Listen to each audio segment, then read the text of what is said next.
Howdy, Jacob here. Today we're looking at the next company of our generic stock screener in the aerospace and defense industry, ticker symbol DCO. We are looking at a sub-billion dollar market cap with 1.1 billion enterprise value.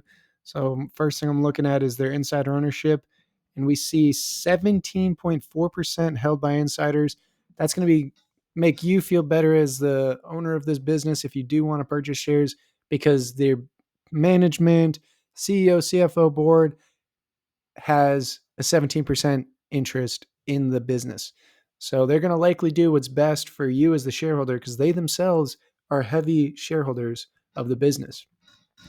41p looks a bit expensive right now, but operating margin a little bit lower than what it's been historically. Not very high, 5 to 8% on the operating margin side. Gross margin is also pretty low, 20 to 22%. Growth is relatively flat from 10 years ago. So we shouldn't be expecting too much growth, with a return on invested capital not super great. Based on these initial review of numbers, I'm looking to get this company very cheap, since we're not looking at a whole lot of growth. But let's still dig further into it. Income statement shows cost of goods sold is a lot. Sales, general, and admin is a little bit. And then they do have obviously some debt, so that interest income expense is dampening their revenue or dampening their profit a little bit. They do have 43 million cash on hand, 8 million short-term debt, 257 million long-term debt. Good amount of debt there. That 250 million in relation to free cash flow is a lot. They don't produce a lot of free cash flow. So that's something I'm a little bit worried about. The company is going into debt to fund these acquisitions, and I'm a little bit scared that they're not able to hold that. And so for me, this discounted cash flow and discounted earnings calculator can get you to a figure that makes sense, but sometimes even beyond that, there's really no price that you'll pay, because maybe there's something you don't understand, or maybe the business isn't doing something that you think is right.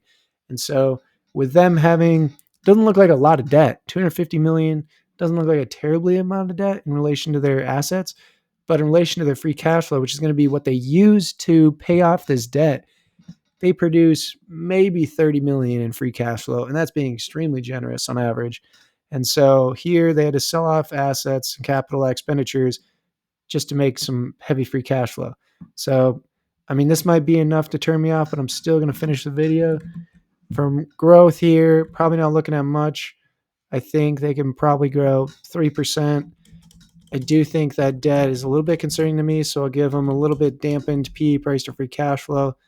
Margins historically have been about 4%, so maybe let's do 4 with share change. Let's say, they don't have enough to. They're not buying back a lot of shares. Their stock-based compensation is going to be over 1%, so it's about 1.5% issuance if all those options turn into shares. Because again, I want to be conservative about that. And we're saying it needs to fall 83% to get to the return we're looking for here. This was not an attractive company from a numbers perspective, and this would definitely be a company I'd want to get very cheap due to the numbers not making a whole lot of sense to me, and the business having a bit of debt in relation to the cash that they're bringing in. So to me, this will be a company, if I don't own ever, be totally fine with. And if I did own, it'd have to be at such a cheap price. I'd really have to understand if they can pay off that debt, and whether the earnings and free cash flow for the business make enough sense at the price that I'm buying at. Right now, it's definitely not that price. Hope you enjoy the video. Thanks.